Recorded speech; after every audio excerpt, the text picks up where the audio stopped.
Hello friends, welcome to CMA Student Corner. Myself Ritika Jangir. Today we are going to start with our new chapter, that is Departmental Accounts. This chapter is from your CMA Intermediate Group 1 Financial Accounting. Okay, so this video is going to be bit in English and bit in Hindi. Okay, so everyone can understand. Okay चलिए अपन start करते हैं departmental account. सबसे पहली बात, अगर अपन departmental से क्या समझते हैं, डिपार्टमेंटल से अपन ये समझते हैं कि अलग अलग टाइप के डिपार्टमेंट्स एक ऑर्गेनाइजेशन के अंदर जो होते हैं। अब एक चीज़ सोचिए कि अगर अपन सबका एक ही P&L बनाएंगे, प्रॉफिट एंड लॉस अकाउंट बनाएंगे, तो वो प्रॉब्लमेटिक हो जाएगा। तो इसका एक मोटो होता है डिपार्टमेंट अकाउंट का कि अपन एक तरीके से हर एक डिपार्टमेंट का अपना एक अलग trading account and P&L upon prepare करते हैं, जिससे कि अपन को ये पता चल सके कि कौन सा पर्टिकुलर डिपार्टमेंट जो है वो ज़्यादा प्रॉफिटेबल है और कौन सा डिपार्टमेंट जो है वो लेस प्रॉफिटेबल है। ओके, और उस बेसिस पे अपन डिसीजंस आगे लेते हैं। तो चलिए स्टार्ट करते हैं। अभी तक एक बहुत बेसिक इंट्रोडक्शन मैंने दिया है। चलो एक बार मैं ये जो है ये आपके स्टडी मटेरियल से ही पढ़ाने वाली हूँ सारा का सारा। साथ ही साथ इसके अंदर मैं आपको जितने भी स्टडी मटेरियल से क्वेश्चंस है, आपके जितने भी स्टडी मटेरियल के क्वेश्चन है, अपन वो सारे के सारे कवर करेंगे। तो देखिए, सबसे पहले आता है introduction. Departmental accounts help in identifying the performance of each department. Each department is considered to be an activity centre. It is a tool which helps management in decision making. देखिए, departmental account जैसे मैंने आपको बताया कि identify करने में help करता है हर एक डिपार्टमेंट की परफॉर्मेंस पे, और हर एक डिपार्टमेंट की परफॉर्मेंस से अपन ये पता कर पाते हैं कि कौन ज़्यादा प्रॉफिटेबल है और कौन कम प्रॉफिटेबल है। अपन उसके बेसिस पे ही डिसीजन मेकिंग करते हैं। और जो हर एक डिपार्टमेंट होता है ना, उसको एक अपन एक्टिविटी सेंटर मानते हैं। ठीक है, departmentalisation offers the following advantages.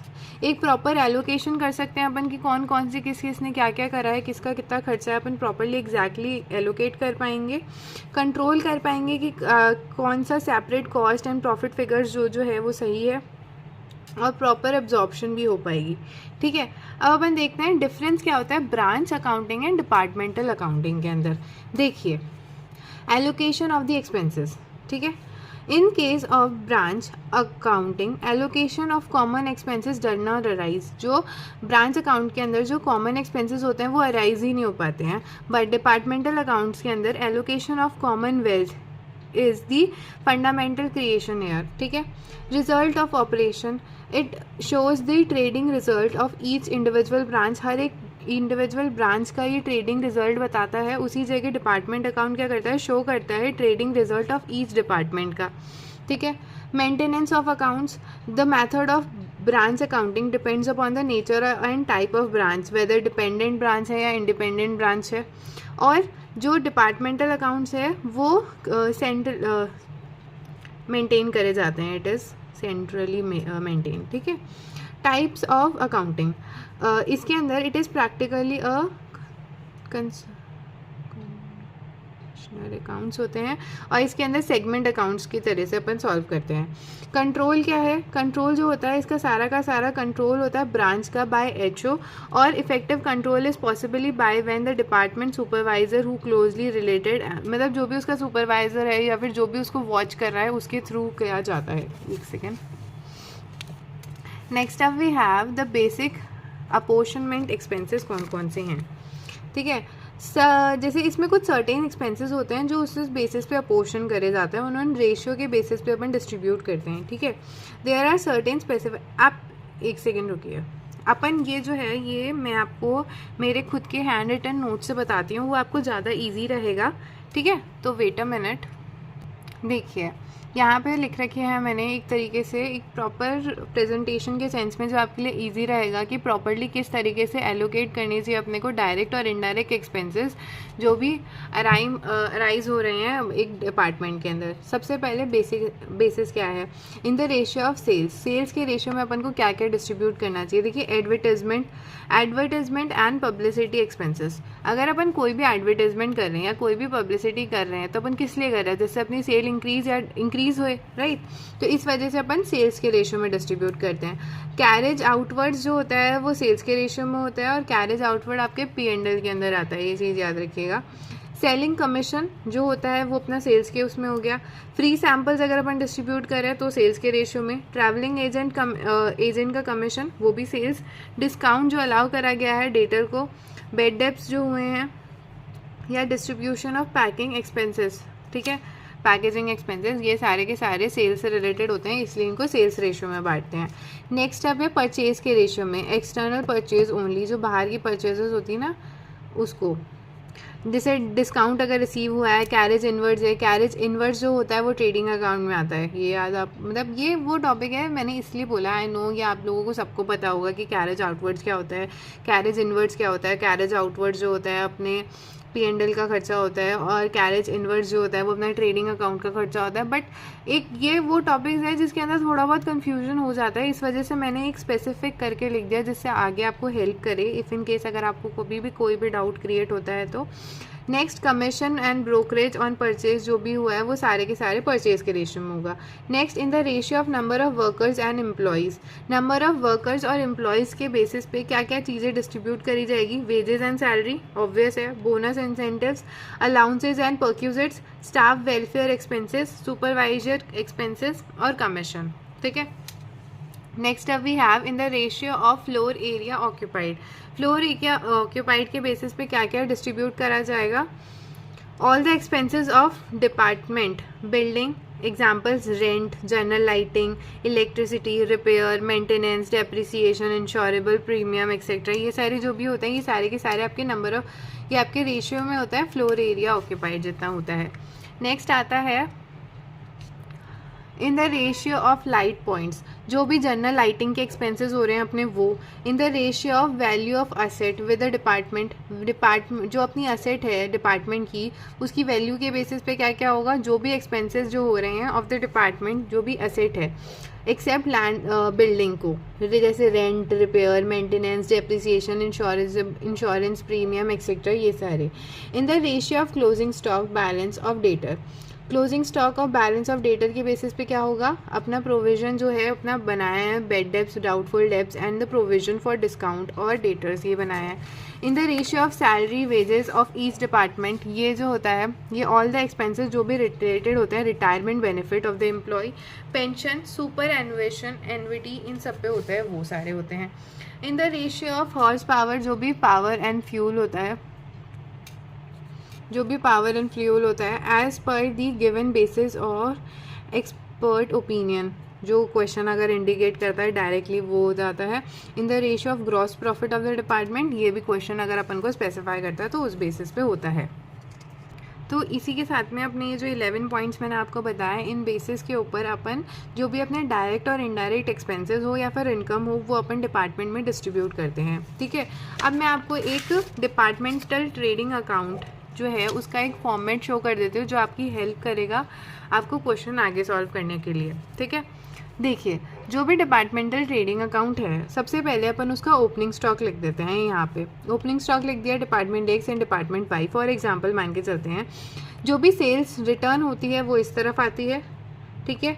Wages जो हो गए अपने खर्चे, लाइक सिंपली अपन को ट्रेडिंग एंड P&L अकाउंट बनाना है, जो भी खर्चे हैं वो इस तरफ, जो भी इनकम्स है वो इस तरफ आ जाती है।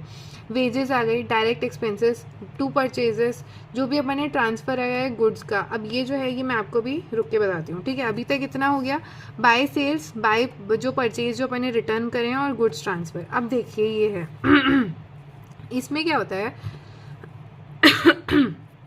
ट्रांसफ़र ऑफ गुड्स ट्रांसफ़र करें from department X to Y, मतलब डिपार्टमेंट एक्स ने ट्रांसफ़र करें वाई को, तो एक्स को ट्रांसफ़र करें तो अपन ये मान के चल रहे हैं एक्सपेंस में वाई जो है वो सेल कर रहा है और एक्स जो है वो रिसीव कर रहा है, ठीक है। तो सेल की क्या एंट्री होगी, तो जो एक्स टू वाई ना, तो एक्स ने सेल करा है, वाई को रिसीव हुआ है, तो सेल किस तरफ लिखते हैं अपन, इस तरफ। तो एक्स में जो सेल वाली अमाउंट है यहाँ पे अपन अमाउंट लिखेंगे एक्स की, और यही सेम अमाउंट अपन वाई में लिखेंगे क्योंकि वाई ने परचेज करी है। सेल्स इधर आता है, परचेजेस इधर आता है, इसी बेसिस पे।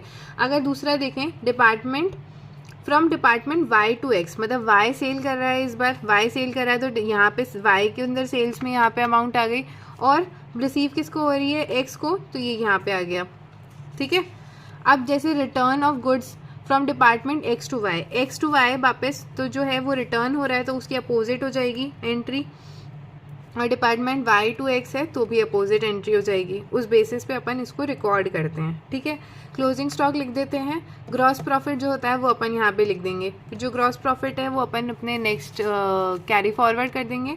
कोई भी डिस्काउंट रिसीव हुआ है या कोई भी अदर इनकम हुई है तो वो इस तरफ आ जाएगी। कोई भी अपन को डिस्काउंट अलाउ करा गया है, बेड डेब्स हुए हैं, सैलरी पे करिए, डेप्रिसिएशन है, रेंट एंड टैक्सेस है, एडवर्टाइजमेंट के एक्सपेंसेस या कोई और अदर एक्सपेंसेस है, वो सारा इधर आ जाता है और इसमें अपना नेट प्रॉफिट निकल जाता है। और अगर अपने क्रेडिट साइड में बैलेंस बच रहा है तो उसको नेट लॉस कहते हैं, ठीक है। ये अभी मैंने एक फॉर्मेट बताया। अगर आपको थोड़ा सा भी ऐसा लग रहा है कि मैम हमें समझ में नहीं आ रहा, थोड़ी सी भी कहीं पे भी आपको प्रॉब्लम फेस हो रही है तो आप प्लीज़ वेट करिए। अभी जब अपन क्वेश्चन सॉल्व करेंगे ना तो उस टाइम पे आपको सारी की सारी चीज़ें बहुत अच्छे से क्लियर हो जाएगी। जस्ट एक बार के लिए आप इसको सुनिए, ठीक है। अब बस अपना ये सारा का सारा हो ही चुका है। अब अपन शिफ्ट करते हैं अपने किस पे, जो भी अपने स्टडी मटेरियल से रिलेटेड जितने भी क्वेश्चन है अपन वो करना स्टार्ट करते हैं। चलिए स्टार्ट करते हैं अपन अपने स्टडी मटेरियल से रिलेटेड जितने भी क्वेश्चन है। सबसे पहला क्वेश्चन जो है अपन को इलस्ट्रेशन नंबर 18 है, जो कि पेज नंबर है 492। ओल्ड बुक के अकॉर्डिंग आप न्यू बुक में चेक कर लीजिएगा, क्वेश्चन सेम ही हैं, ज़्यादा डिफरेंसेस नहीं आए हैं क्वेश्चंस में, ठीक है।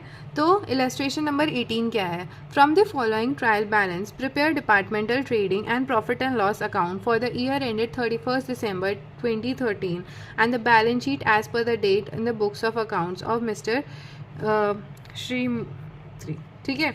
अपन को स्टॉक दे रखा है, परचेजेस दे रखी है, सेल्स दे रखी है, वेजेस दे रखी है, रेंट दे रखा है अपन को, सैलरी दे रखी है, लाइटिंग एंड हीटिंग दे रखी है, डिस्काउंट अलाउड एंड रिसीव दे रखे हैं, एडवर्टाइजमेंट दे रखा है, कैरेज इनवर्स दे रखा है, फर्नीचर एंड फिक्चर्स दे रखे हैं, plant and machinery, sundries debtor, sundries creditor, capital दे रखी है, ड्राइंग्स दे रखी है, cash in hand, cash in bank दे रखा है, ठीक है। अब और एडिशनल इन्फॉर्मेशन में क्या दिया है? The following information is also provided. Rent and lighting and heating are to be allocated between factory and office. मतलब ये देखिए, दो डिपार्टमेंट है, एक डिपार्टमेंट है और दूसरा डिपार्टमेंट बी, ठीक है। अब इसके अंदर अपन को हाफ हाफ जो है, मतलब 3:2 के रेशियो में फैक्ट्री और ऑफिस में, मतलब फैक्ट्री हो गया अपना ट्रेडिंग अकाउंट और ऑफिस हो गया अपना P&L अकाउंट, ओके। इस बेसिस पे बांटने हैं ये तीनों के तीनों। तो इसका एक तरीका अगर मैं आपको बोलूँ कि किस तरीके से सॉल्व करना है, तो सबसे पहले रेंट, लाइटनिंग, हीटिंग पे जो है आप यहाँ पे डॉट लगा दीजिए एक एक। जैसे यहाँ पे हो गया रेंट का है आपका, ये रहा रेंट, लाइटनिंग एंड हीटिंग, ठीक है। इन दोनों पे डॉट लगा दिए कि अपन को इससे रिलेटेड एक जो है अपने एक एडिशनल इन्फॉर्मेशन दे रखी है। नेक्स्ट है rent, lightning and heating, salary, depreciation are to be allocated in department 2:1 के रेशियो में बांटने। अब वापस से यहीं पे डॉट लगा दीजिए कि यहाँ पे एक और है, एक इसके अंदर है, एक सैलरी से रिलेटेड है और एक अपना है डेप्रिसिएशन। डेप्रिसिएशन किस पे चार्ज होएगा? Furniture and fixtures and plant and machinery पे, तो इन पे डॉट लगा दीजिए, जिससे कि आपको याद रहेगा कि अपन को इससे रिलेटेड सॉल्यूशन करना है, ठीक है। मतलब इससे रिलेटेड अपने पास में कोई एडिशनल इन्फॉर्मेशन है तो आप जब भी वो पॉइंट लिखोगे ना तो आपको याद आ जाएगा कि हाँ उससे रिलेटेड कुछ और है, उसमें अपन को पढ़ना है। नेक्स्ट है other expenses and incomes are to be apportioned to A and B department on suitable basis. जो भी उनके बेसिस होंगे उसके बेसिस पे अपन को करना है। और अपन को क्या दे रखा है? अपन को दे रखा है the following adjustment are to be made. जो रेंट, प्रीपेड रेंट दे रखा है अपन को 370 का प्रीपेड रेंट, ठीक है। लाइटनिंग एंड हीटिंग आउटस्टैंडिंग दे रखी है 180 की। Depreciation of furniture and fixtures दे रखे हैं अपन को, और इस पे 10% का डेप्रिसिएशन है एंड प्लांट एंड मशीनरी पे भी 10% का है। अपन को स्टॉक दे रखा है ऑन 31 December 2012 जो कि है 2748 और 2401, ठीक है। तो चलिए अपन स्टार्ट करते हैं अब इसको, ठीक है। ये अपना क्लोजिंग स्टॉक है, राइट। देखिए ये रहा सॉल्यूशन इसका। देखिए मैंने आपको क्वेश्चंस पढ़ा दिया है। आई रिक्वेस्ट कि प्लीज़ आप थोड़ा सा एक जो कहते हैं ना, वेट अ मिनट, आप एक बार के लिए अपनी बुक जो है उसको ओपन करके रखिएगा, जिससे कि आप साथ साथ में क्वेश्चन और आंसर चेक कर सके, क्योंकि मैं आपको बार बार में अगर क्वेश्चन दिखाऊंगी तो फिर वो थोड़ा सा प्रॉब्लमेटिक हो जाएगा, ठीक है। बाकी मैं कोशिश करूंगी कि अगर आप पहली बार भी पढ़ रहे हो ना तो मैं अपनी पूरी कोशिश करूंगी कि आपको समझ में आ जाए, ठीक है। बाकी फिर भी अगर आपको कोई भी डाउट रहता है, कोई भी क्वेरी है, तो आप नीचे कमेंट्स में मुझसे पूछ सकते हैं, और साथ ही साथ आप मुझसे टेलीग्राम चैनल पर भी पूछ सकते हैं। ठीक है, मैं दोनों का लिंक जो है नीचे डिस्क्रिप्शन में प्रोवाइड करा दूंगी। चलिए, सबसे पहले अपना को क्वेश्चन में दे रखा है, ओपनिंग स्टॉक दे रखा है 5400 का और 4900 का, टोटल अपन ने लिख दिया। परचेजेस दे रखी है अपन को कितनी कितनी दे रखी है, 9800, 7350 की, टोटल अपन ने लिख दी। फिर अपन को क्या गिवन है क्वेश्चन में, सेल्स गिवन है अपन को, तो सेल्स अपन ने यहाँ लिख दी दोनों। फिर अपन को वेजेस गिवन है, वेजेस जो है वो अपन ने लिख दी 1340 240 और ये आ गया।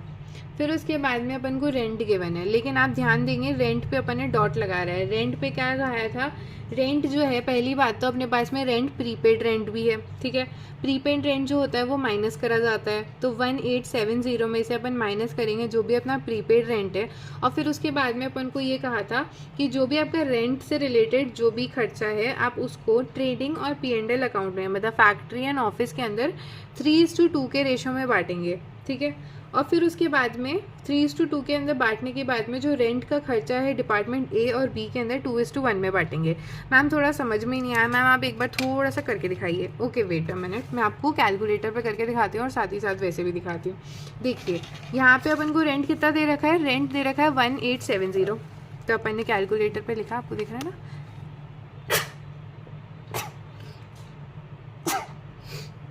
सॉरी 1870, ठीक है 1870। और अपन को क्वेश्चन में एडिशनल इन्फॉर्मेशन में यहाँ पे दे रखा था कि रेंट प्रीपेड है कितना 370 का, तो 1870 में से माइनस करेंगे 370, sorry 1870 minus 370, that's leads to 1500। अब ये जो है अपन को 3:2 के रेशो में बांटना है। अभी अपन क्या बना रहे हैं, ट्रेडिंग अकाउंट, तो अपन को 3 वाला पोर्शन देखना है, तो डिवाइड करेंगे 5 से, इंटू कर देंगे 3 से, दैट लीड्स टू 900, ठीक है, ये 900 हो गया। अब इस 900 में से ये देखिए यहाँ पे टोटल अपन ने 900 निकाल दिया ना, ये 900 आ गया। अब ये जो 900 है, देखिए आपको एडिशनल इन्फॉर्मेशन के अंदर पॉइंट नंबर 2 के अंदर ये कहा है कि रेंट का जो खर्चा है ए और बी डिपार्टमेंट में 2:1 के रेशो में बटेगा। तो 900 डिवाइडेड बाय 2:1 मतलब divided by 3 into 2, that is 600। यहाँ पे अपने 600 लिख दिया और 1 इक्वल्स टू दैट इज 300। इस तरीके से अपना यहाँ पे ये आया है, ठीक है। आई होप आपको समझ में आया होगा ये रेंट से रिलेटेड टॉपिक। अगर नहीं आया तो प्लीज़ आप इसको रिवाइंड करके ज़रूर देख लीजिएगा, ठीक है। नेक्स्ट अपन को रेंट के बाद दे रखी है सैलरी। सैलरी जो है अपना P&L का खर्चा है, इसलिए अपन उसको अभी यहाँ पे नीचे लिखते चलते हैं साथ में, क्योंकि आई होप कि आप ट्रेडिंग P&L अकाउंट तो आपको सबको बनाना आता है, ये बात तो मैं जानती हूँ, ठीक है। सैलरी के लिए क्या कहा है, 1320 की सैलरी है, ठीक है। और सैलरी से रिलेटेड अपन को कुछ कहा है कि सैलरी आउटस्टैंडिंग है या कुछ नहीं का, तो फिर लिख दीजिए आपकी सैलरी कितनी है 1320, ठीक है। सैलरी जो है वो अपनी किस रेशियो में जाएगी 2:1, तो डिवाइडेड बाय 3 इंटू 2, तो हो गया अपना 880, ठीक है। और 1 हो गया अपना 44, ये टोटल आ गया, ठीक है। नेक्स्ट अपन को दे रखा है lighting and heating, that is 420। और अपन को कहा है कि आउटस्टैंडिंग है 180 का, जो भी आउटस्टैंडिंग होता है वो प्लस कर देते हैं, 180 प्लस कर दिया, दैट इज 600। और अपन को कहा है ये खर्चा जो है ऑफिस और ट्रेडिंग के अंदर जो है 3:2 में बटेगा, तो डिवाइडेड बाय 5 इंटू 3 अपन ने करा, दैट इज 360। यहाँ टोटल में 360 आ गया। अब इस 360 को अपन को 2:1 के अंदर बांटना है, डिवाइडेड बाय 3 इंटू 2, सॉरी 2 जो हो गया 240 हो गया अपने पास में, और 1 जो है 120 हो गया। इस तरीके से अपना ये अमाउंट निकला है।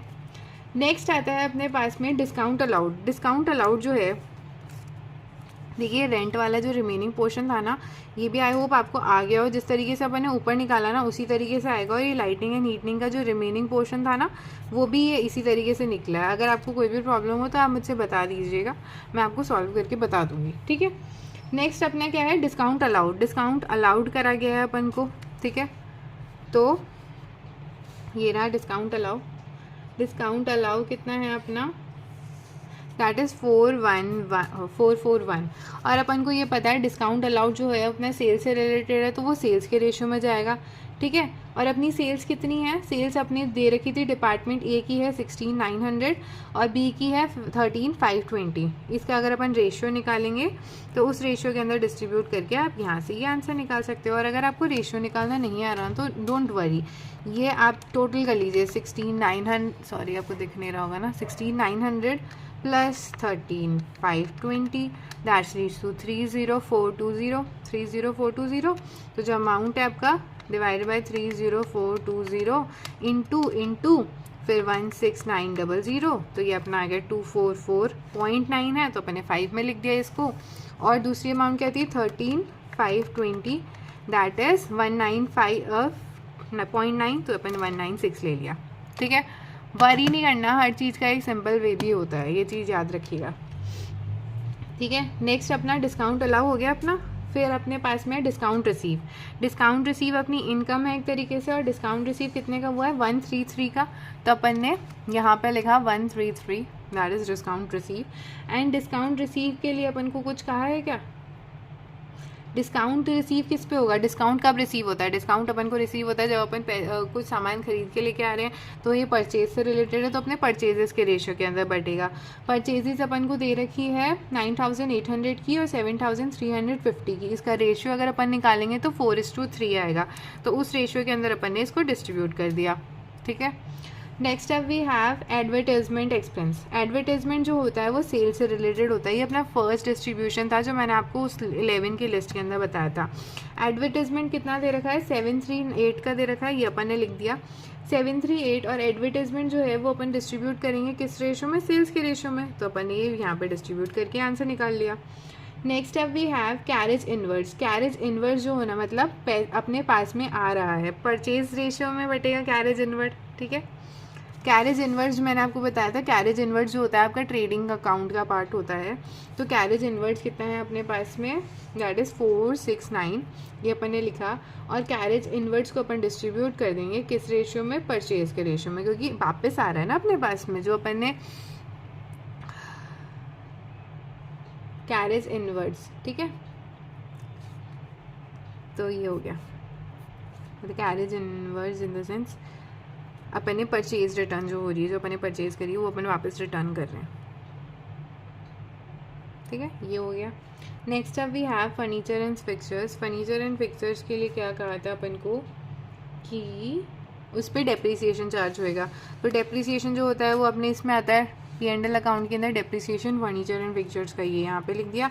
प्लांट एंड मशीनरी का मैंने साथ ही साथ यहाँ पे कैलकुलेट कर दिया, ये बहुत ईजी है इसलिए इतना कुछ था नहीं जो मैं आपको एक कैलकुलेटर पे सॉल्व करके बताऊँ। नेक्स्ट अब वी हैव सन्ड्रीज डेटर। जो डेटर है अपने वो कितने हैं 1820, ये ना ही ट्रेडिंग में आता है ना ही उसमें आता है, ये बैलेंस शीट में आता है, इसलिए अपन इसमें रिकॉर्ड नहीं करेंगे। क्रेडिटर्स भी नहीं करेंगे। ठीक है, कैपिटल जो है कैपिटल भी उसमें आएगी, ड्राइंग्स भी उसमें आएगी, कैश इन हैंड और कैश इन बैंक, ये सारे के सारे आपके किसके पार्ट है, उस जो भी अपने P&L के नहीं ट्रेडिंग के, ये अपने बैलेंस शीट के पार्ट हैं, तो अपन अब बैलेंसिंग फिगर लिख देंगे। और अपन को क्वेश्चन में क्लोजिंग स्टॉक दे रखी है, देखो लास्ट लाइन के अंदर यहाँ पे लिख रखी है ना ऊपर टॉप पे 2749 और 2401, तो ये अपन ने यहाँ पे लिख दिया। अपन इसको बैलेंस करेंगे तो ये अपना ग्रॉस प्रॉफिट निकल के आ गया अपने पास में, इन ग्रॉस प्रॉफिट को यहाँ ट्रांसफ़र कर देंगे। फिर उसके बाद में इसमें जो रिमेनिंग आएगा वो अपना डेबिट साइड आ रहा है, तो मतलब नेट प्रॉफिट है इतने का। ठीक है, इसी के साथ में अपना इलस्ट्रेशन नंबर 18 जो है वो कंप्लीट होता है। चलिए अपन स्टार्ट करते हैं अपना illustration number 19। Wait a minute, illustration number 19 start करने से पहले आप बुक से ही देख लीजिए इलस्ट्रेशन नंबर 18 की जो बैलेंस शीट है, जो मैंने आपको कहा था ये सारे बैलेंस शीट के पार्ट है। सबसे पहले देखिए असेट वाली साइड में प्लांट एंड मशीनरी थी अपने पास में 4200 की, उसमें से माइनस कर दिया अपन ने डेप्रिसिएशन दैट इज़ 420, तो ये आ गई। वैसे ही फर्नीचर एंड फिक्चर्स का डेप्रिसिएशन माइनस करा। क्लोजिंग स्टॉक अपन ने लिख दिया सन्ड्रीज डेटर, जो भी अपना प्रीपेड रेंट था वो एक तरीके से असेट है कि अपन को मिल चुकी है। कैश एंड बैक और कैश इन हैंड ये आ गया। कैपिटल जो है कैपिटल में नेट प्रॉफिट प्लस करते हैं, ड्राइंग्स माइनस करते हैं। जो भी अपने क्रेडिटर्स हैं वो लिख देंगे अपन यहाँ पे, और जो भी आउटस्टैंडिंग लाइबिलिटी थी जो कि अपनी लाइटनिंग एंड हीटिंग की थी 180 रुपीज़ की, अपन ने वो यहाँ पे लिख दिया। ठीक है, और अगर आपको कहीं पे भी कोई भी कैलकुलेशन में प्रॉब्लम हो तो देखिए आपको इंस्टीट्यूट ने एक बहुत प्यारी वर्किंग दे रखी है, आप इसके बेसिस पे भी सॉल्व कर सकते हो। बाकी मैंने हर एक वर्किंग जो है वो आपको बहुत अच्छे से एक्सप्लेन कर दी है। चलिए अब अपन स्टार्ट करते हैं illustration number 19, page number 495 of your study material.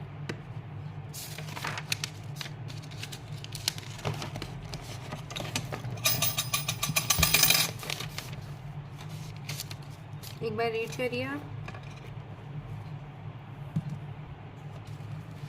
देखिए अपन को क्या कहा है, the trading and profit and loss account of Bindas limited for the year ended 31 March अपन को दे रखा है। परचेजेस दे रखी है ट्रांजिस्टर की 1,60,000, टेप रिकॉर्डर जो है 1,25,000 की है, spare parts for servicing and job repair job जो है वो अपनी 80,000 की है। सैलरी एंड वेजेस दे रखी है अपन को 48,000 की, रेंट दे रखा है अपन को 10,800 का, सैलरीज एक्सपेंसेस अपन को दे रखे हैं 11,000 के, और अपन को नेट प्रॉफिट दे रखा है 40,200 का।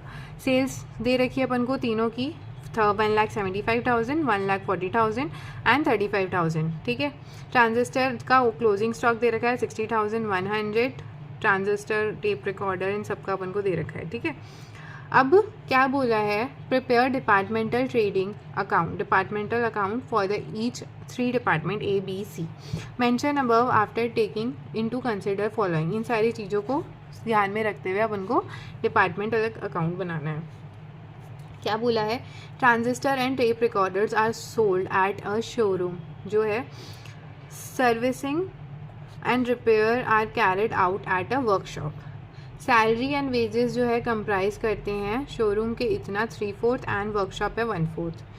It is decided to allocate showroom salaries wages in the ratio of 1:2 and department A and B, and workshop का रेंट दे रखा है that is 500 rupees per month, that leads to 6,000 rupees, और showroom का रेंट जो है वो divide करा गया है इक्वल बेसिस पे।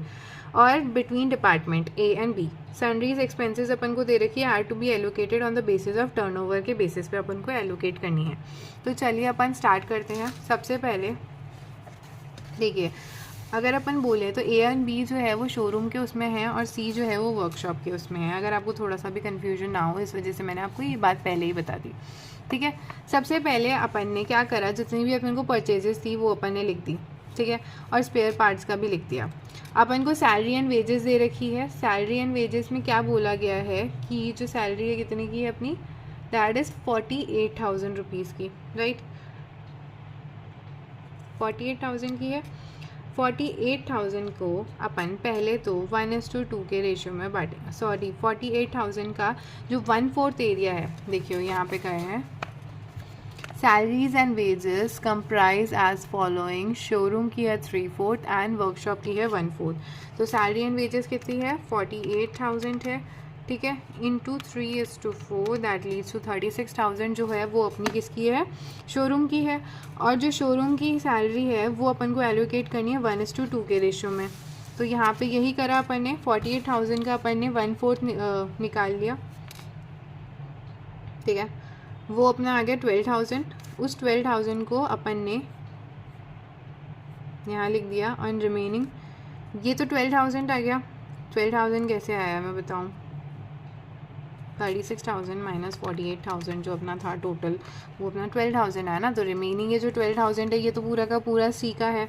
ठीक है, और जो अपन ने 36,000 अपन ने निकाला है इसको डिस्ट्रीब्यूट करना है 1:2 के रेशियो में। तो डिवाइड कर देंगे 3 इंटू 1 तो हो गया 12,000 और 2 हो गया अपना 24,000। समझे मैंने क्या कहा, इसमें ऐसे कहा है कि जो सैलरी है एंड वेजेस जो है वो आपके 48,000 के हैं। ठीक है, उसमें से जो 3/4 है वो अपना शोरूम का पार्ट है और जो 1/4 है वो अपना वर्कशॉप का पार्ट है। तो अपन डायरेक्टली 48,000 का 1/4 अगर अपन ने निकाला तो 12,000 आया, वो अपन ने सी के अंदर डायरेक्टली डिस्ट्रीब्यूट कर दिया। ठीक है, और अपन को क्या कहा है थर्ड सब पॉइंट के अंदर कि जो आपका 3/4 पोर्शन है सैलरी का वो अपन डिस्ट्रीब्यूट करेंगे इन द रेशियो ऑफ 1:2। तो अपन ने यहाँ पे लिख दिया। ठीक है, नेक्स्ट अब वी हैव, अपन को क्या कहा था, अपन को सैलरी के बाद रेंट दे रखा है 10,800 का। ठीक है, और रेंट के लिए भी अपन को क्या कहा है, रेंट वर्कशॉप का जो रेंट है वो 500 पर मंथ है और शोरूम रेंट जो है वो इक्वली डिवाइड हो रहा है, ठीक है, बिटवीन ए एंड बी। तो अपन ने यहाँ पे लिखा that is 5000 into 12 equals to 500 into 12 that is 6000, तो ये आ गया। और रिमेनिंग जो अपन को रेंट दे रखा है फॉर 10,800 उसको अपन डिवाइड कर देंगे 2 इक्वल पार्ट्स में।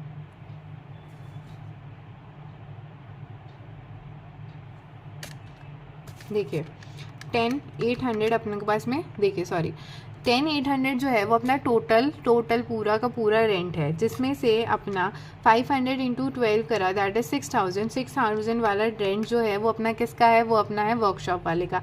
रिमेनिंग 4,800 जो है वो रेंट जो है अपना शोरूम डिपार्टमेंट का है, और जो शोरूम डिपार्टमेंट में जो रेंट है वो इक्वली डिस्ट्रीब्यूट हो रहा है, मतलब divided by 2 that leads to 2,400 rupees. इस तरीके से यहाँ पे 2,400 आया है, ठीक है। Next up we have sundries expenses, ठीक है। सैंडरीज एक्सपेंसेस जो है वो अपन को क्या कहा है, सैंडरीज एक्सपेंसेस किस रेशियो में डिवाइडेड होंगे, सैंडरीज एक्सपेंसेस अपने डिवाइड होंगे टर्नओवर ऑफ ईच डिपार्टमेंट के बेसिस पे। टर्नओवर जो है अपना 175 है, 140 है और 35,000 है। इसका अगर अपन ने रेशियो निकाला दैट लीड्स टू 5:4:1, तो अपन ने इसमें डिस्ट्रीब्यूट कर दिया, ठीक है। और अपन को सेल्स दे रखी है, सेल्स अपन ने तीनों की लिख दी। क्लोजिंग स्टॉक अपन को गिवन है दैट इज 60,100, 2,300, 44,600, ठीक है। फिर अपन बैलेंसिंग फिगर निकाल देंगे। डिपार्टमेंट ए और बी का तो नेट प्रॉफिट आ रहा है और डिपार्टमेंट सी जो है उसका नेट लॉस आ रहा है, ठीक है। इस पूरे क्वेश्चन में अगर मैं आपको कहूँ तो एक तो ये जो सैलरी वाला पॉइंट है ये बहुत इंपॉर्टेंट है, इसको आप एक बार के लिए वापस करके देखिएगा। एक बार रेंट वाला पॉइंट जो है ये जो दो पॉइंट है ये इंपॉर्टेंट रखते हैं, आप इनको प्लीज़ एक बार एंड मोमेंट पे भी देख के ज़रूर जाइएगा, ठीक है। इसी के साथ में जो अपना इलस्ट्रेशन नंबर 19 है वो कंप्लीट होता है और चलते हैं अपन अब इलस्ट्रेशन नंबर 20 की तरफ। देखिए इलस्ट्रेशन नंबर 20 एक तरीके से आपसे जर्नल एंट्री पूछ रहा है। क्या पूछा है illustration number 20, make an appropriate entry for inter transfer of goods from one department to another department. Department A transferred goods of 30,000 to department B.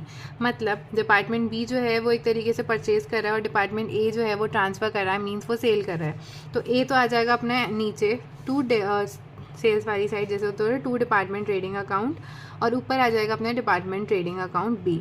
तो इस तरीके से अपनी ये एंट्री होगी। मैंने आपको लास्ट उसमें आपको ये कॉन्सेप्ट जो था मैंने आपको समझाया था स्टार्टिंग के अंदर कि जो जिसको रिसीव हो रहा होता है वो एक तरीके से मान के चलता है कि वो परचेज़ कर रहा है, और जो दे रहा होता है वो ये मान के चलता है कि उसको वो सेल कर रहा है, ठीक है। उस बेसिस पे आप एंट्री करके चलिएगा। Next up we have illustration number 21, ठीक है। देखिए क्या बोल रहा है इलस्ट्रेशन 21, डिपार्टमेंट ए जो है उसने सेल करे हैं goods to department B at a profit of 25% on cost, ठीक है। मतलब डिपार्टमेंट ए जो है डिपार्टमेंट बी को बेचे हैं सामान at a profit 25% on cost, and department C को बेचे हैं 10% ऑफ प्रॉफिट ऑन कॉस्ट, ठीक है। नेक्स्ट क्या है, डिपार्टमेंट बी जो है उसने गुड्स सेल करें हैं तो डिपार्टमेंट ए एंड सी को 15% और 20% ऑन सेल्स रिस्पेक्टिवली। ये क्वेश्चन बहुत इंपॉर्टेंट है, इसको अच्छे से समझिएगा प्लीज़। अगर आप कुछ और भी कर रहे हो, सो रहे हो, या फिर कहीं पे भी आपका ध्यान डाइवर्टेड है, प्लीज़ आप चाहे पानी पीजिए या फिर एक बार पॉज करिए, आप फेस वॉश करके आइए। बट ये क्वेश्चन बहुत इंपॉर्टेंट है और ये रिपीटेडली बेसिस पे ये क्वेश्चन पूछा भी जा रहा है, इसलिए मैं आपको बोल रही हूँ प्लीज़ इस पर कॉन्सेंट्रेट करिएगा। Department C charges 20% 25% profit on cost and department A and department B respectively, ठीक है। क्या कहा है, department managers are entitled to 10% commission on net profit after eliminating unrealised profit on department sales being eliminated. क्या कहा है, जो department के मैनेजर्स है वो एंटाइटल है 10% ऑफ कमीशन जो भी अपनी net profit after eliminating unrealised profit of the department जो आता है उसके ऊपर। बट अपन को डिपार्टमेंट में दे रखी है before adjustment of unrealise profit दे रखा है दैट इज 72,000, 54,000 एंड 36,000। स्टॉक जो लाई कर रहा है in different department at end of the year कितना दे रखा है, that is transfer from department A is 30 and C के अंदर 22 है, बी के अंदर है 28 एंड 24, और सी का जो है वो है ए डिपार्टमेंट में 12,000 का और बी डिपार्टमेंट में 10,000 का। अपन को फाइंड आउट करनी है कि कौन सा करेक्ट प्रॉफिट होगा after charging managers commission. Okay, तो चलिए स्टार्ट करते हैं।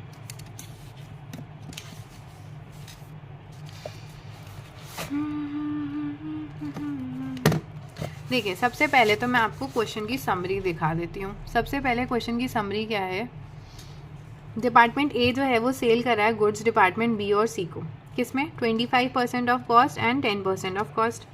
ये याद रखिए, ऑन कॉस्ट और ऑन सेल्स जो होता है वो इम्पॉर्टेंट होता है, प्लीज़ इसको ध्यान दीजिए। डिपार्टमेंट बी जो है वो सेल कर रहा है गुड्स ए और सी को, किसमें 15% of sales and 20% on sale. Department C जो है वो सेल कर रहा है गुड्स डिपार्टमेंट ए को और बी को 20% on cost and 25% on cost. ठीक है, अब अपन इसको सॉल्व करते हैं। देखिए, अपना जब भी कॉस्ट होता है ना, तो कॉस्ट जो होगा वो डिवाइड करा जाएगा 125, मतलब रेट जो होगा वो इंक्लूड करके, मतलब रेट प्लस जो 100 होता है वो। ठीक है, तो अपन ने क्या था, 30,000 अपने पास में बैलेंस पड़ा था स्टॉक, है ना। तो 30,000 का 25 divide by 125 and 22,000 into 10 divided 110 into 10, 6,000 2,000। Department B जो है वो ऑन सेल है, मतलब अपन की पूरी दे रखी है, तो जो 28,000 रखा हुआ है उसका 15% कर देंगे एंड 24,000 का भी 20% कर देंगे। डिपार्टमेंट सी ऑन कॉस्ट है, तो उस केसेस पे 12,000 divide by 120 into 20 and 10,000 divide by 125 into 25, तो आ गया 2,000 एंड 2,000। अगर अपन देखा जाए, ये अपना किस चीज़ का कंप्यूटेशन करा है अपन ने, ये unrealised profit on the stock पे करा है अपन ने। टोटल निकाला है इसका, तो ए का आ गया 8,000, बी का आ गया 9,000 एंड सी का आ गया 4,000। ठीक है, अब अपन सॉल्व करते हैं। देखिए, सबसे पहले जितना भी अपन ने प्रॉफिट चार्ज जो अपन को क्वेश्चन में दे रखा था, charging profit after charging manager commission but before adjustment of unrealise profit, ये था। अपन ने इसके अंदर से जो मैनेजर कमीशन है वो डिडक्ट कर दिया है, लेकिन अपन को नहीं करना था, क्योंकि मैनेजर कमीशन कब चार्ज होएगा, मैनेजर कमीशन चार्ज होएगा पहले अपन को अनरियलाइज प्रॉफिट माइनस करना है, फिर जो फिगर आएगी उस पर अपन को 10% का मैनेजर कमीशन देना है। ठीक है, तो जो अपन ने माइनस करा है उसको वापस प्लस कर लेंगे अपन, मतलब 72,000 पे ये जो है वैल्यू 90 की है, क्योंकि 10% जो है अपना मैनेजर कमीशन है, तो अपन 10% की वैल्यू कैसे निकालेंगे, 72,000 अगर 90 की वैल्यू पे है तो 10 कितने आएगा 8,000, 54,000 90 पे है तो 10 पे कितना होगा 6,000, 36,000 90 पे है तो 10 पे कितना होगा 4,000। ठीक है, ये अपन इसमें प्लस करा तो अपना आ गया 80,000, 60,000 एंड 40,000। इसमें से अनरियलाइज प्रॉफिट जिसके अपन ने नीचे अभी कैलकुलेशन करी थी, ठीक है, 8,000, 9,000, 4,000, वो अपन यहाँ से सब्ट्रैक्ट कर देंगे, 72,000, 51,000, 36,000। फिर उसके बाद में अपन मैनेजर कमीशन चार्ज करेंगे किस अमाउंट पे, इस अमाउंट पे, तो 72,000 का 10%, 51,000 का 10% और 36,000 का 10%। फिर ये जो है अपना ये करेक्ट प्रॉफिट अमाउंट जो है, correct profit after charging commission amount अपनी निकल के आ जाती है। ये क्वेश्चन बहुत ईजी है, रिक्वेस्ट कि आप चाहे से ना इसका स्क्रीनशॉट ले लीजिए। देखिए, ले लिया होगा आपने, एंड ये इसका हाफ एंड रिमेनिंग हाफ। ठीक है, तो प्लीज़ एक बार आई रिक्वेस्ट कि आप इस क्वेश्चन को प्लीज़ प्लीज़ प्लीज़ प्लीज़ सच में प्लीज़ आपको मैं सच में बोलना चाहूँगी कि प्लीज़ यार इसको एक बार ज़रूर करिएगा सॉल्व, क्योंकि ये बहुत इंपॉर्टेंट क्वेश्चन है, ये बहुत बार पूछा जाता है। आप चाहे से सजेस्टेड्स देख लीजिए, स्कैनर्स देख लीजिए, इससे रिलेटेड और इस टाइप के क्वेश्चन बहुत पूछे जाते हैं। तो प्लीज़ आई रिक्वेस्ट कि आप इसको एक बार अपने हाथ से ज़रूर करिएगा। चलिए अब अपन स्टार्ट करते हैं illustration number 22। Illustration number 22, page number 497 of your old book. Okay, show White Limited has two departments, cloth and ready-made cloth.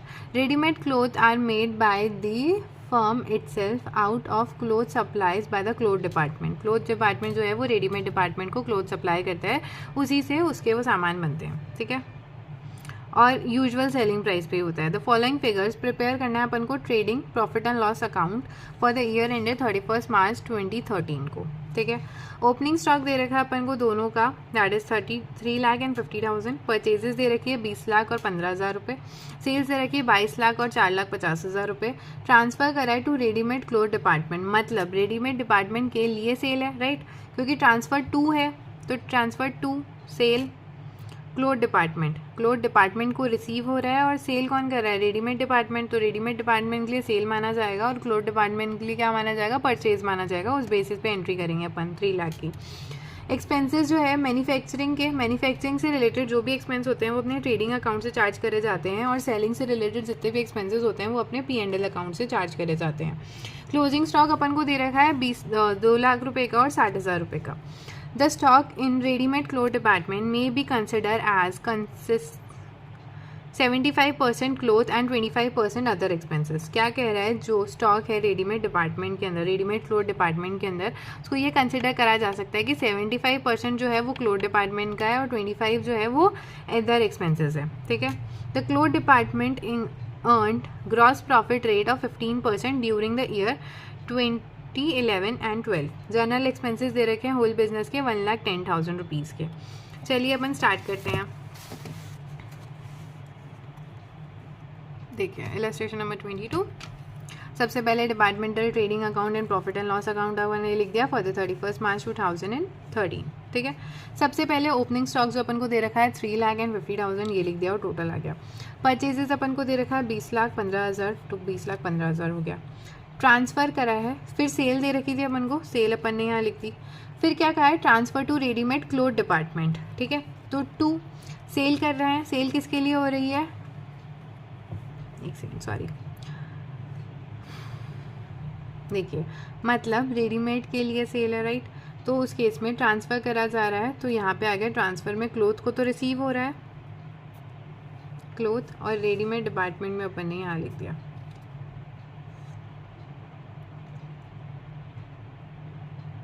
Transfer to, sorry मैंने गलत पढ़ लिया, ट्रांसफ़र टू रेडीमेड डिपार्टमेंट को रिसीव हो रहा है, तो रेडीमेड डिपार्टमेंट के लिए परचेज है, और क्लोथ डिपार्टमेंट से सामान जा रहा है, मतलब कि क्लोथ के लिए सेल है। तो यहाँ पे अपन सेल रिकॉर्ड करते हैं, तो बाय ट्रांसफ़र के अंदर यहाँ पे 3 लाख आ गया, और इसने रिसीव करा है तो एज अ परचेज बेसिस पे यहाँ पे इसका 3 लाख आ गया। सॉरी मेरी गलती, इसीलिए देखो ये छोटी मोटी गलतियाँ होती है ना, ये बहुत इम्पैक्ट कर जाती है। जस्ट बिकॉज अगर मान लीजिए 3 लाख इस तरफ आ जाता और 3 लाख उस तरफ आ जाता तो फिर वो बैलेंसिंग के अंदर ख़राब हो जाता ना, इस वजह से प्लीज़ इस चीज़ का ध्यान रखिएगा।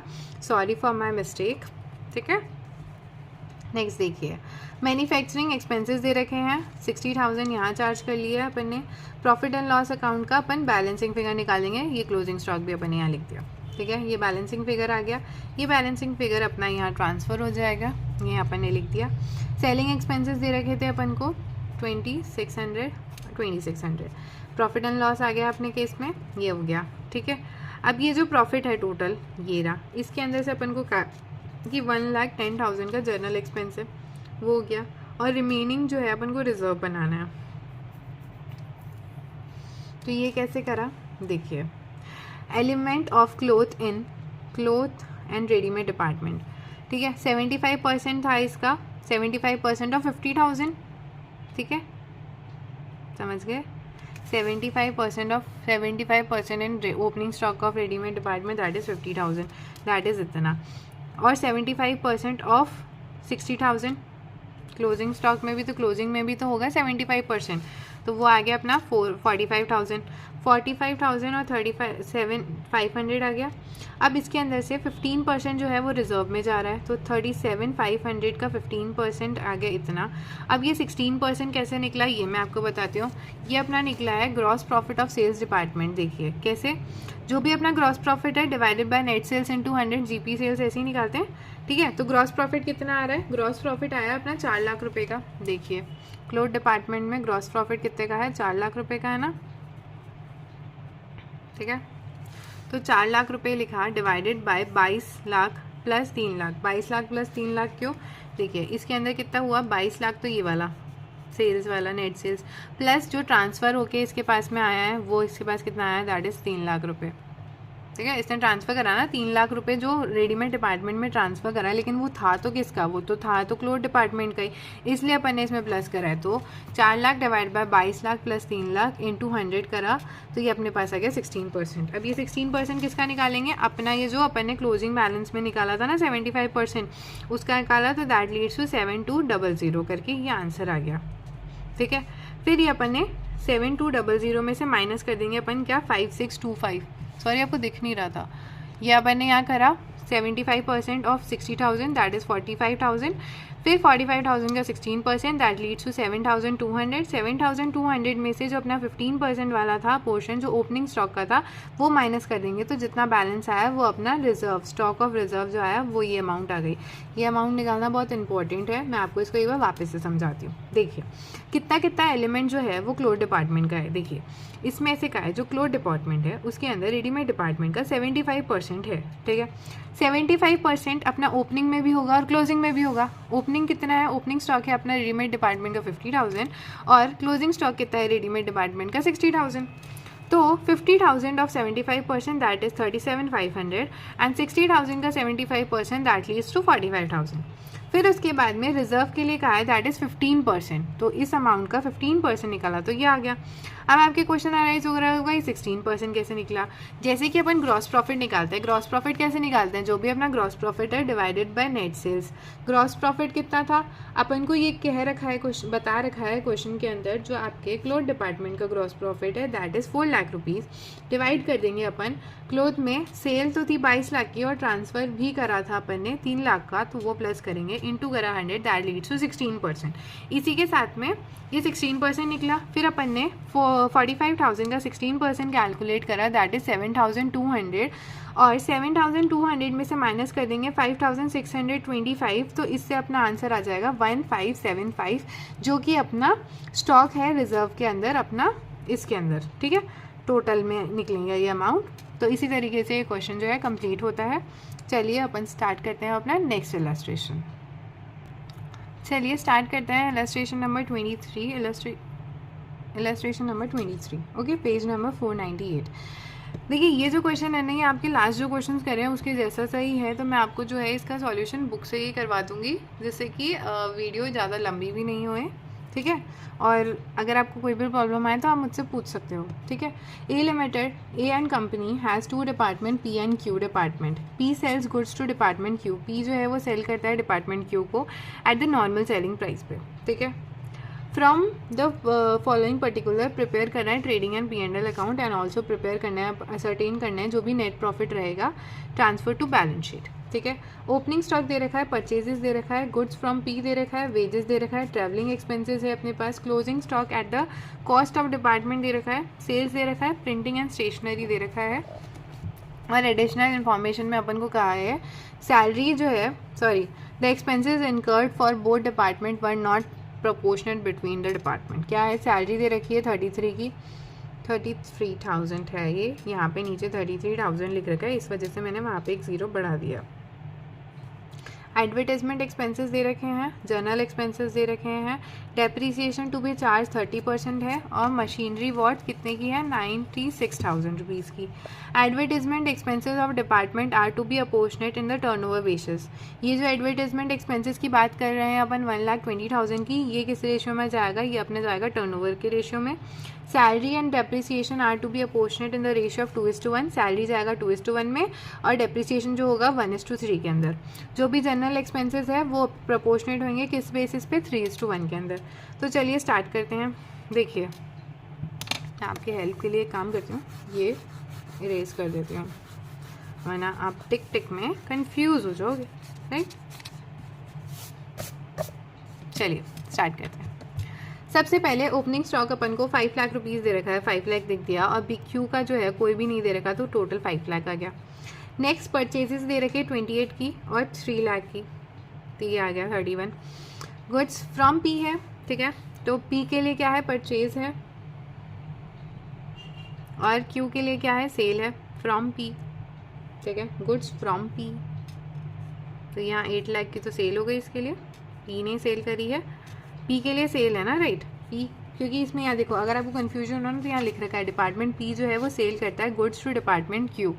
तो यहाँ पे अपन कह सकते हैं मीन्स डिपार्टमेंट पी की सेल है। ठीक है, मतलब पी जो है वो क्यू डिपार्टमेंट को सेल करता है, तो अपन ने यहाँ लिख दिया sale by goods transfer to Q. तो 8 लाख की सेल हो गई, और फिर उसके बाद में जो इसके लिए है वो परचेज हो गई, तो क्यू डिपार्टमेंट में परचेज हुई है तो 8 लाख इसके लिख दी। वेजेस दे रखी थी, वेजेस यूँ की यूँ सीधी सीधी लिख दी, कुछ भी इसमें नहीं है। ग्रॉस प्रॉफिट क्लोजिंग स्टॉक अपन को दे रखा है, वो अपन ने लिख दिया। सेल्स अपन को दे रखी है, वो अपन ने लिख दी। बैलेंसिंग फिगर आ गए, ये सारे, ये जो है बैलेंसिंग फिगर ये इधर ट्रांसफ़र हो जाएगा। ये अपना इतने में आई होप आपको कोई प्रॉब्लम नहीं होगी। ट्रैवलिंग एक्सपेंसेस भी अपन को क्वेश्चन में डायरेक्टली दे रखे हैं, अपन ने वो लिख दिए। प्रिंटिंग एंड स्टेशनरी जो है वो भी अपन को डायरेक्टली दे रखी है, वो भी अपन ने लिख दिया है। फिर नेक्स्ट आता है सैलरी। सैलरी अब अपन यहाँ पहुँच चुके हैं इधर ऊपर टॉप पे। सैलरी के लिए कितना है 33,000 है, और सैलरी के लिए अपन को क्या कहा था बटेगी 2:1 के अंदर। तो यहाँ पे सैलरी को अपन ने डिस्ट्रीब्यूट कर दी 2:1 के अंदर। एडवर्टाइजमेंट एक्सपेंसेस जो है वो टर्नओवर के रेशियो में बटेंगे। टर्नओवर का रेशियो क्या होगा 3:2, तो यहाँ पे अपन ने टर्नओवर डिस्ट्रीब्यूट कर दी। जनरल एक्सपेंसेस जो थे वो अपने बटेंगे किस रेशियो में 3:1 के अंदर, यहाँ लिखा है, तो ये 3:1 के अंदर डिस्ट्रीब्यूट कर दिए। डेप्रीसिएशन करा निकाला अपन ने, डेप्रीसिएशन अपन को दे रखा है दैट इज़ 96,000 का 30%। तो 96,000 का 30% अगर अपन ने निकाला तो 28,800 आया। इस 28,800 को अपन डिस्ट्रीब्यूट कर देंगे 1:3 के रेशियो में। और ग्रॉस प्रॉफिट निकला हुआ ही है अपना। फिर ये बैलेंसिंग आ गई, ये अमाउंट इधर ट्रांसफ़र करी, ये टोटल आ गया। इसके अंदर से 38,000 जो है वो क्या है अपना प्रोविज़न है अनरियलाइज का। ये कैसे निकाला है देखिए, सबसे पहले अपन ग्रॉस प्रॉफिट निकालते हैं। ग्रॉस प्रॉफिट कैसे निकलेगा, मैंने अभी आपको लास्ट क्वेश्चन में समझाया था, GP divide by net sales. GP किसका लेंगे, जीपी ग्रॉस प्रॉफिट लेंगे पी डिपार्टमेंट का, क्योंकि पी डिपार्टमेंट सेल कर रहा है। तो gross profit 9,50,000 divided by 30 lakh रुपए की जो इसकी सेल वैसे है, प्लस 8 लाख रुपए जो इसने क्यू डिपार्टमेंट को ट्रांसफ़र करे थे, वो सामान तो इसी का था ना, तो इसलिए इसमें प्लस करेंगे, इंटू करी 100 दैट इज़ 25%। ठीक है, फिर अपन देखेंगे परचेज डिपार्टमेंट ऑफ क्यू, तो इस तरीके से। तो अपन ने 8 लाख रुपीज़ जो थे अपने, जो अपन ने ट्रांसफ़र करें, डिवाइड कर देंगे अपन 11 लाख। कैसे आया 11 लाख आया 3 लाख प्लस 8 लाख। ठीक है, 3 लाख प्लस 8 लाख ये रहा ना। परचेजेस 3 लाख की थी और फिर गुड्स ट्रांसफ़र हुआ है 8 लाख का, तो ये हो गया। इंटू कर दिया अपन ने 20900 से, तो इंटू आ गया 20900 क्या है closing stock of department Q. Into करा तो ये अपने पास में दोनों की अमाउंट आ गई। ठीक है, इस तरीके से अपन ने अमाउंट निकाली है। और अनरियलाइज प्रॉफिट कितना आया, इस अमाउंट का 25% है, तो 38,000 ये आ गया। ये अपनी अमाउंट निकल गई। और इसी तरीके से जो अपना क्वेश्चन है ये इलस्ट्रेशन नंबर 23 कंप्लीट होता है। चलिए अपन चलते हैं इलस्ट्रेशन नंबर 24। इलस्ट्रेशन नंबर 24 कुछ भी नहीं है, बहुत इजी क्वेश्चन है, इसको आप डायरेक्टली भी सॉल्व कर सकते हैं। इसके अंदर एक सिर्फ छोटा सा पॉइंट आपको ये बता रखा है कि जो ग्रॉस प्रॉफिट रेट, जैसे मैंने आपको बताया था, जीपी डिवाइडेड बाय सेल्स करके निकलेगी। जो भी अपना डिपार्टमेंट के का इसमें था जो ट्रांसफ़र हुआ है, वो अमाउंट अपन ने डिवाइड कर दी है, जितना भी था जो सेल्स थी 1,80,000 प्लस 10,700 इसमें से ट्रांसफ़र करा गया है, उसको प्लस इंटू कर दिया 100 से, तो अपन ने परसेंटेज निकाली 30%। और जो ये 30% है इस पर स्टॉक एंड रिजर्व, ये आपको 5,700 जो है क्वेश्चन में गिवन है कि इतने का आपका रिजर्व का अमाउंट है, उसका 30% निकाला है 1710 करके ये दिखा है। और फिर इसको प्रॉफिट एंड लॉस में ये डायरेक्टली जो अपन प्रोपोर्शनेट अपन ट्रांसफ़र करते हैं ना, उसके बेसिस पे अपन ने ये कर दिया। नथिंग एज मच, इतना कुछ ऐसा नहीं है हार्ड एंड फास्ट, आप आराम से कर पाएंगे। Next up we have illustration number 25। Illustration 25 में भी नॉर्मल बेसिक क्वेश्चन है, कुछ भी इतना ऐसा नहीं है। 26 क्वेश्चन वो इलस्ट्रेशन है जो जैसा मैंने आपको पहले करवाया था ना, जो एक्स ने ट्रांसफ़र करे हैं वाई को डी को। अगर आपको जैसे वो इलस्ट्रेशन करने के बाद आप कोशिश करिएगा ये वाला इलस्ट्रेशन सॉल्व करने का खुद से, क्योंकि ये डिट्टो सेम है, बस इसमें थोड़ी बहुत अमाउंट्स का चेंजेस आ रखा है, तो इसलिए मैं ये वाला क्वेश्चन नहीं करा रही हूँ, जस्ट बिकॉज वीडियो भी बहुत ज़्यादा बड़ी हो चुकी है। अगर आपको ये क्वेश्चन समझना है तो आप इलस्ट्रेशन नंबर जो अपना 21 था उसको आप एक बार देख लीजिए, उसमें मैंने बहुत अच्छे से समझाया है, सेम ही तरीके से सॉल्व हुआ है। Next the last illustration of our chapter that is illustration number 27. ये बहुत इंपॉर्टेंट क्वेश्चन है, ये भी 21 जैसा सा है, बहुत इंपॉर्टेंट रखता है, तो प्लीज़ इसको अच्छे से समझिएगा. क्या कहा है illustration number 27. The following details are available in respect of business for a year. Opening stock दे रखी है XYZ की 120, 80 एंड 152. ठीक है. परचेजेस दे रखी है 1000, 2000, 2400. सेल्स दे रखी है 1020 units at 20 rupees each, 1920 units at 22.50 each और 2496 यूनिट्स एट 25.00 ईच यूनिट. ठीक है. द टोटल परचेजेस दे रखी है अपन को 1 लाख रुपए की. It is observe that the rate of gross profit जो है in each is same in the each department. ठीक है. तो अपन इस क्वेश्चन को कैसे सॉल्व करेंगे देखिए.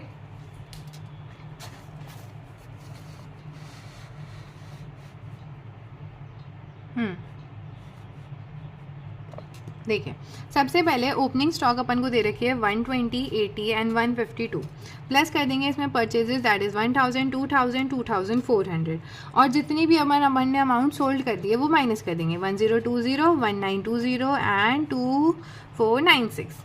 तो इससे अपनी क्लोजिंग स्टॉक निकल गई जो कि है 100, 160 एंड 56. ठीक है. अब कंप्यूटेशन करेंगे अपना ग्रॉस प्रॉफिट रेशियो कितना है. डिपार्टमेंट एक्स जो है उसने 1000 जो यूनिट परचेज करी है वो किस अमाउंट पे परचेज करी होगी, वो उसने अपनी 20 पे ही करी होगी, राइट. जिस अमाउंट पे वो सेल कर रहा है अपन यही मान के चल रहे हैं. और 2000 जो है वो किस पे करी है 22.50.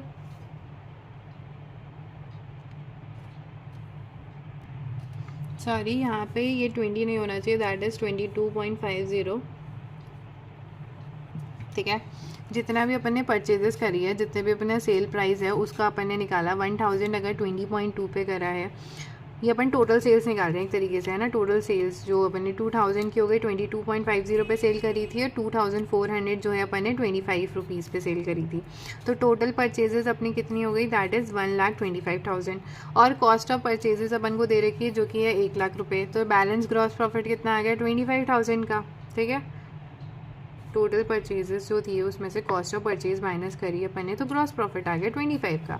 जीपी रेट कैसे निकालते हैं, gross profit divide by net sales in 200. तो ग्रॉस प्रॉफिट कितने की है 25,000 का है जो अभी निकाला. नेट सेल्स कितना है 1,25,000, ये अपन ने यहाँ निकाला, सॉरी 12,50,000. ठीक है.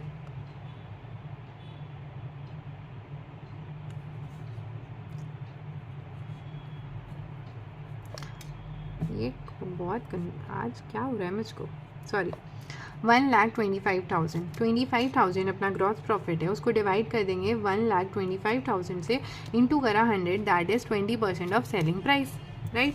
तो ये अपना जीपी ग्रॉस प्रॉफिट निकल गया. अब अपना ग्रॉस प्रॉफिट निकला है तो अपन उसको कैलकुलेट करेंगे. Computation of profit and cost for each department अपन ने निकाला. कैसे निकलेगा, जो भी अपनी सेलिंग प्राइस थी वो सबकी लिख दी XYZ 20, 22.50 एंड 25. इसका 20% जो है वो अपना प्रॉफिट है. ठीक है. तो अपन ने निकाला 20 का 20%, 22.50 का 20%, 25 का 20%, इतना आ गया 4.50 एंड 5. ठीक है.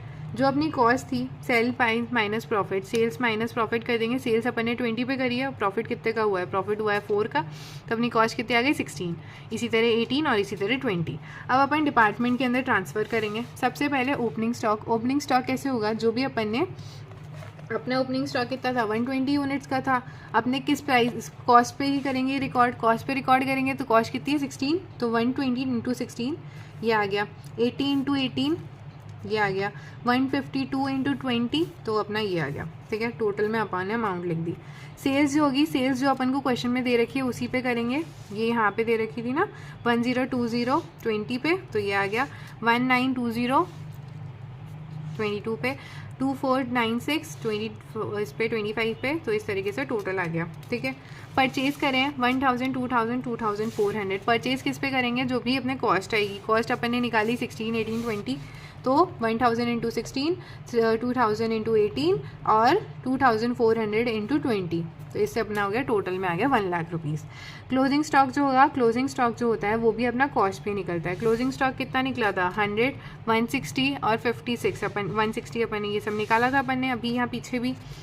तो ये 1600, 2880, 1120 एंड टोटल में आ गया 5600। ग्रॉस प्रॉफिट अपने पास में बैलेंसिंग फिगर में निकल गया और इसी के साथ में अपना ये जो क्वेश्चन है कंप्लीट हो गया। इस क्वेश्चन में अगर आपको थोड़ा सा ऐसे मैं अगर इन शॉर्ट में एक बार वापस से अगर आपको बताऊं तो इस क्वेश्चन में कुछ नहीं है। अपन को क्या कहा था, अपने को ओपनिंग स्टॉक दे रखी है, परचेजेस दे रखी है और सेल्स दे रखी है और टोटल वैल्यू ऑफ परचेज दे रखी है। सबसे पहले अपन कैलकुलेट करते हैं कि कितनी क्वांटिटी जो है वो अपनी क्लोजिंग स्टॉक में है। अपन ने ओपनिंग लिखा 120, 80 एंड 152, प्लस कर दिया परचेजेस और माइनस कर दिया सेल्स, तो अपने पास आ गया क्लोजिंग स्टॉक। यहाँ तक किसी को कोई प्रॉब्लम नहीं होगा। फिर उसके बाद में अपन कंप्यूट करें ग्रॉस प्रॉफिट। जो अपन ने डिपार्टमेंट इतना इतना जो परचेज करके लेके आए हैं, परचेज किस पे करा होगा, जो जितने पे सेल करा होगा अपन ने। अभी अपन यही मान के चल रहे हैं कि जो परचेजेस है वो भी अपन सेल करेंगे तो कितने पे सेल करेंगे, 20, 22.50, 25। तो ये इसका टोटल हो गया अपना, ये टोटल सेल्स एक तरीके से। इस सेल्स में से जो परचेजेस थी, मतलब जो अपनी कॉस्ट थी वो 1 लाख की, वो माइनस कर दी तो आ गया 25,000 का प्रॉफिट। ग्रॉस प्रॉफिट कैसे निकलता है, gross profit divided by sales. तो gross profit that is 25,000 divided by 1,25,000, तो 20% ऑफ सेलिंग प्राइस आ गया। जो सेलिंग प्राइस है उसका जो 20% है वो अपना प्रॉफिट है, जो कि 4, 4.50 और 5 आ गया। जब अपन कॉस्ट कैसे निकालेंगे, जो भी अपनी सेल्स होगी उसमें से प्रॉफिट माइनस करेंगे तो कॉस्ट आ जाएगा। ये तीनों कॉस्ट आ गई। ओपनिंग स्टॉक कॉस्ट पे रिकॉर्ड होती है, परचेजेस भी कॉस्ट पे रिकॉर्ड होगी, बट सेल्स जो होगी वो अपनी सेलिंग प्राइस पे रिकॉर्ड होगी और जो क्लोजिंग स्टॉक होगा वो भी क्लोजिंग स्टॉक जो अपना कॉस्ट पे होता है उस पर रिकॉर्ड होगा। इसी के साथ में अपना जो लास्ट में बैलेंसिंग फिगर बचेगा वो अपना ग्रॉस प्रॉफिट हो जाएगा। और ये अपना जो है इसी के साथ में अपना पूरा का पूरा जो डिपार्टमेंटल अकाउंट जो आपका चैप्टर है वो पूरा का पूरा मेरी तरफ से कंप्लीट होता है। इफ़ इन केस अगर आपको कहीं पे भी कुछ भी प्रॉब्लम आई हो आपको, तो आप नीचे कमेंट्स में पूछ सकते हैं या फिर आप मेरे टेलीग्राम चैनल पे भी पूछ सकते हैं। ठीक है, मैं आपका जल्द से जल्द रिप्लाई देने की कोशिश करूँगी। और अगर आपको मेरे पढ़ाने का तरीका, मेरे एफर्ट्स अगर अच्छे लगे हों तो please like, share and subscribe. Thank you.